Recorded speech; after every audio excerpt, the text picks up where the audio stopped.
وأحل الله البيع وحرم الربا আল্লাহ পাক রব্বুল আলামিন সুদকে করেছেন হারাম আর ব্যবসাকে করেছেন হালাল।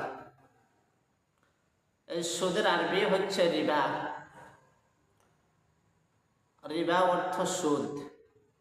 সুদের অর্থ হচ্ছে, আবিধানিক অর্থ হচ্ছে বৃদ্ধি করা, বাড়ানো। আর এই সুদের পারিভাষিক অর্থ হচ্ছে কাউকে কোনো কিছু ঋণ দিয়ে ওই নির্ধারিত টাকার চাইতে পরিমাণে বেশি গ্রহণ করাকে সুদ বলে, বা কাউকে কোনো কিছু ঋণ দিয়ে তার চাইতে বেশি গ্রহণ করাকে সুদ বলা হয়। আর এই সুদ ইসলামী শরীয়তে সম্পূর্ণ হারাম।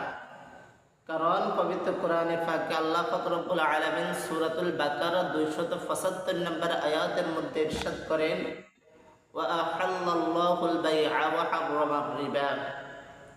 আল্লাহ পাক রব্বুল আলামিন সুদকে করেছেন হারাম আর ব্যবসাকে করেছেন হালাল। ইসলামের মধ্যে সুদ সম্পূর্ণভাবে হারাম। সুদ একটি কবিরা গুনাহ বা মিনাল মুহলিকাত। এটা ধ্বংসাত্মক জিনিস, সমাজকে ধ্বংস করে দেয়।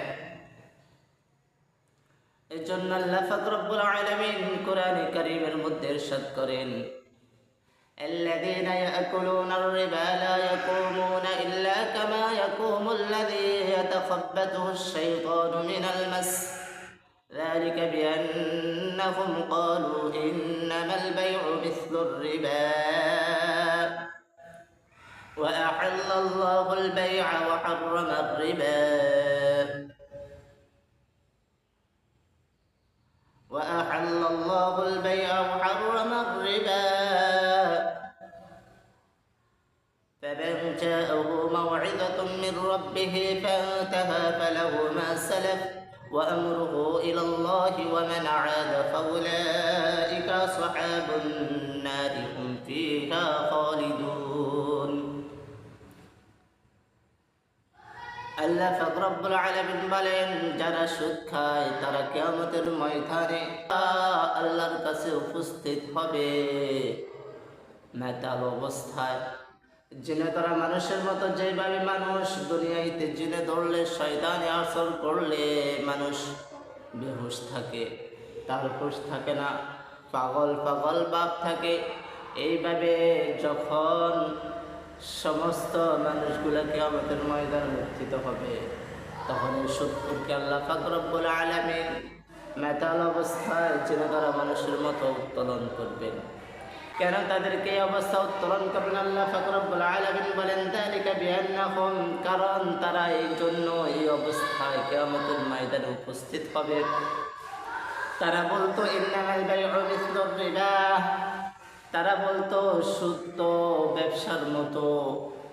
অথচ আল্লাহ পাক রব্বুল আলামিন ব্যবসাকে করেছেন হালাল আর সুদকে করেছেন হারাম। এই সুদকে তারা ব্যবসার মতো জায়েজ নিজেরা বলে তারা এটা বেলায় বেড়াইতো, সুদ ব্যবসার মতো খাইতো। এই ধারণা করে, এই চিন্তা মনের মধ্যে রেখে তারা সমাজের মধ্যে সুদের প্রচলন করত। অথচ সুদ ইসলামের মধ্যে সম্পূর্ণভাবে হারাম। আল্লাহর হাবিব মুহাম্মদুর রাসূলুল্লাহ সাল্লাল্লাহু আলাইহি ওয়াসাল্লাম বলেন, লা'নাল্লাহু আকিলুর রিবা ওয়া মুকিলহু। সুদদাতা এবং সুদ গ্রহীতা, যে সুদ খায় সে এবং যে সুদ দেয় সে, উভয়ের প্রতি আল্লাহ পাক রব্বুল আলামিনের লানত। এই জন্য আল্লাহর হাবিব বলেন, সুদখোরের জন্য, সুদের জন্য 70টি গুনাহ আছে। কেউ 1 দিরহাম সুদ খায়, এই সুদের 70টি গুনাহ আল্লাহর হাবিব বর্ণনা করলেন। 70টি গুনাহ সুদের আল্লাহর হাবিব বললেন। আর এই 70টি গুনাহের মধ্যে সবচাইতে ছোট গুনাহ হচ্ছে নিজের আপন মায়ের সাথে জিনা করা। নাউযুবিল্লাহ। যে ব্যক্তি 1 দিরহাম পরিমাণ সুদ খাইল, সে যেন নিজের আপন মায়ের সাথে 36 বার জিনা করলো। নাউযুবিল্লাহ। কারণ জিনার শাস্তি কত নিকৃষ্ট। আল্লাহর রাসূল মুহাম্মদুর রাসূলুল্লাহ সাল্লাল্লাহু আলাইহি ওয়াসাল্লাম বলেন, জিনা হচ্ছে সামাজিক একটা কঠিন রোগ, কঠিন ব্যাধি। যে জিনার শাস্তি কোনো বান্দাকে, বিবাহিত লোক হইলে কোনো বান্দাকে জিনার শাস্তি দেওয়া হয়, তাকে পাথর মেরে দুনিয়াতে হত্যা করা, তাকে পাথর মেরে দুনিয়াতে হত্যা করা। এই জন্য আল্লাহর হাবিব মুহাম্মদুর রাসূলুল্লাহ সাল্লাল্লাহু আলাইহি ওয়াসাল্লাম বলেন, যে ব্যক্তি সুদ খায় তার প্রতি আল্লাহ লানত, যে ব্যক্তি সুদ দেয় তার প্রতি আল্লাহ লানত। কারণ যেটার প্রতি আল্লাহর অভিশাপ থাকে ওটাতে বান্দা উপকৃত হওয়া যায় না। ওটা যখন যারা সুদ দেয় তারাও সারা জীবন সুদ দিতেই থাকে, সুদ দিতেই থাকে। নিজের টাকা নেয়, সুদে টাকা নেয় নিজের সংসার, পরিবার, পরিজনকে উন্নত করার জন্য, ভালোভাবে চালানোর জন্য, কিন্তু তার এই অভাবনাটন চিরকাল থেকে যায়। সুদ খাওয়ার কারণে তার এই অভাবনাটন চিরকাল থেকে যায়, যতদিন বাঁচে অভাবনাটন দূর হয় না। কি জন্য দূর হয় না? এটা তো আল্লাহর পদের প্রতি আল্লাহর লানত আছে। আর যে ব্যক্তি সুদ গ্রহণ করে, যে ব্যক্তি সুদে টাকা লাগায়, ওই সুদদাতাও দুনিয়াতে আমরা দেখি হয়তো সে চলে, খায়, ঘুমায়, যায়, কিন্তু ওই ব্যক্তির আল্লাহ ওই ব্যক্তিকেও আল্লাহ পাক রব্বুল আলামিন শান্তি দেন না। ওই ব্যক্তিরও সংসারের মধ্যে, পরিবার পরিজনের মধ্যে শান্তি নাই। তালাশ করে দেখেন কারণ কি? ওই ব্যক্তির প্রতি আল্লাহর লানত আছে। এই জন্য আল্লাহর হাবিব আবার বলেন, লাআনাল্লাহু আকিলাহু রিবা ওয়া মুকিলাহু ওয়া কাতিবাহু ওয়া শাহিদাহু। 4 ব্যক্তির প্রতি আল্লাহর লানত। যে ব্যক্তি সুদে টাকা লাগায় ওই ব্যক্তির প্রতি আল্লাহর লানত। যে ব্যক্তি সুদে টাকা লয় ওই ব্যক্তির প্রতি আল্লাহর লানত। যে ব্যক্তি সুদের দাতা এবং গ্রহীতার মধ্য থেকে লেখালেখি করে ওই ব্যক্তির প্রতি আল্লাহর লানত।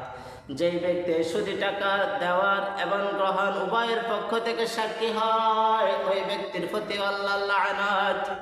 নাউযু বিল্লাহ।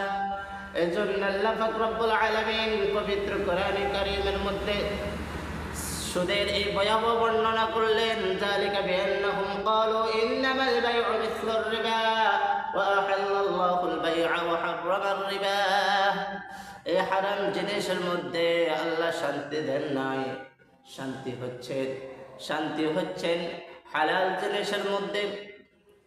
কারণ সুদখোর তো কিয়ামতের ময়দানে মাতাল অবস্থায় উঠবেন। শুধু তাই না, আল্লাহর হাবিব বলেন, যখন সুদখোর ইন্তেকাল করে তখন তার আলেমে বারজাখের মধ্যে তার ভয়াবহ শাস্তি হয়। আল্লাহর রাসূল মিরাজের রজনীতে গেলেন, যাওয়ার পরে দেখলেন যে এক ব্যক্তি রক্তের নহরের মধ্যে সাঁতার কাটে, রক্তের নহরের মধ্যে, রক্তের নদীর মধ্যে হাবিডুবু খায়। আর নদীর পাড়ের মধ্যে, নদীর কিনারের মধ্যে এক ব্যক্তি কিছু পাথর নিয়ে দাঁড়িয়ে আছেন। যখন নদীর মধ্যে সাঁতার কাটা ব্যক্তি হাবুডুবু খায়, বাঁচার জন্য নদীর কিনারে আসে, ওই নদীর কিনারে থেকে ওই ব্যক্তি আবার পাথর নিক্ষেপ করে, তার মুখ বাড়ায়। পাথরের আঘাত সহ্য করতে না পেরে হাবুডুবু খায় ব্যক্তি আবার সাঁতার কাটতে কাটতে নদীর মাঝখানে চলে যায়। আবার ওই ব্যক্তি বাঁচার জন্য, একটু আশ্রয়ের জন্য নদীর কিনারে আসে, আবার ওই ব্যক্তিকে পাথর নিক্ষেপ করে। এইভাবে ওই ব্যক্তিকে কিয়ামত পর্যন্ত শাস্তি দেওয়া হবে। তখন আল্লাহর রাসূল হযরত জিবরাইল আলাইহিস সালামকে জিজ্ঞেস করলেন, ভাই জিবরাইল, এই নদীর মধ্যে সাঁতার কেটে এই ব্যক্তিকে, এই ব্যক্তি হচ্ছে দুনিয়ার মধ্যে সুদখোর, আর ওই যে নদীর পাড়ে দাঁড়ানো আছে হচ্ছে আল্লাহর একজন ফেরেশতা, তাকে এইভাবে শাস্তি দেওয়া হয় কারণ সে দুনিয়াতে সুদখোর ছিল। এর জন্য কিয়ামত পর্যন্ত তার এইভাবে শাস্তি হবে। তাহলে কিয়ামত পর্যন্ত এইভাবে সুদখোরের শাস্তি, কিয়ামতের ময়দানে মাতাল অবস্থায় সুদখোরকে উঠানো হবে। শুধু তাই নয়, আল্লাহর হাবিব মুহাম্মদুর রাসূলুল্লাহ সাল্লাল্লাহু আলাইহি ওয়াসাল্লাম বলেন, হাসরের ময়দানে এক একটা সুদখোর বিশাল বিশাল পেট নিয়ে ঘরের মতো পেট নিয়ে হাসরের ময়দানে উপস্থিত হবে, তখন তার পেটের বিরুদ্ধে দেখা যাবে বাহির থেকে বিশাল বিশাল অজগর সাপ, বিশাল বিশাল সাপ পেটের মধ্যে দৌড়াদৌড়ি করে। তখন এই অবস্থায় দেখার পরে দিয়ে আল্লাহ রাসূল মিরাজের রাতে প্রশ্ন করলেন, ভাই জিবরাইল, এই ব্যক্তিকে কয় ব্যক্তি হচ্ছে সুদখোর, যে দুনিয়াতে সুদ খাইছে, আজ হাসরের ময়দানে আল্লাহ পাক রব্বুল আলামিন ওই ব্যক্তির পেটকে বিশাল ঘরের মতো করে দিয়েছে, মুটকার মতো করে দিয়েছে, আর পেটের ভিতরে বিশাল বিশাল সাপ। এটা হচ্ছে তার সুদি খাওয়ার কারণে এই টাকা। শুধুই তাই নয়, এই জন্য যে ব্যক্তি সুদ খায় সে যেন রক্তের নহরের মধ্যে সাঁতার কাটে। যে ব্যক্তি সুদ খায় সে কিয়ামতের ময়দানে জেনে তারা মানুষের মতো উত্তোলন হবে। যে ব্যক্তি সুদ খায় সে হাসরের ময়দানে অজগর সামনে উপস্থিত হবে। তাহলে বোঝা গেল যে সুদ খাইল সে যেন সুদ খাইল না, তার পেটের মধ্যে বিশাল বিশাল অজগর সাপ ঢুকাইল, বিশাল বিশাল অজগর সাপ ঢুকাইল। শুধুই তাই নয়, আল্লাহ পাক রব্বুল আলামিন সূরাতুল বাকারার 279 নম্বর আয়াতের মধ্যে ইরশাদ করেন, ফাইল্লাম তাফআলু ফাআযানু বিহারবিন মিনাল্লাহি ওয়া রাসূলিহি ফাইল্লাম তাফআলু। যে ব্যক্তি সুদ এখনো ছাড়ে না, যে ব্যক্তি সুদ ছেড়ে দিল না, সুদ খাইল, আল্লাহ পাক রব্বুল আলামিন বলেন ওই ব্যক্তি যেন স্বয়ং আল্লাহ এবং তার রাসূলের সাথে যুদ্ধ করলো। এই জন্য কিয়ামতের ময়দানে হাসরের ময়দানে এইভাবে শাস্তি হওয়ার পর, উপস্থিত হওয়ার পর আল্লাহ পাক রব্বুল আলামিন রাগান্বিত হয়ে বলবেন, ও দুনিয়ার সুদখোর, আমি তো কোরআনের মধ্যে ঘোষণা দিয়েছি যে ব্যক্তি সুদ খায় সে যেন তার সাথে স্বয়ং আল্লাহ এবং তার রাসূলের যুদ্ধ। ফাআযানু বিহারবিন মিনাল্লাহি ওয়া রাসূলিহি। আজ এই হাসরের ময়দানে সুদখোর, তোমরা যুদ্ধের জন্য প্রস্তুত হয়ে যাও।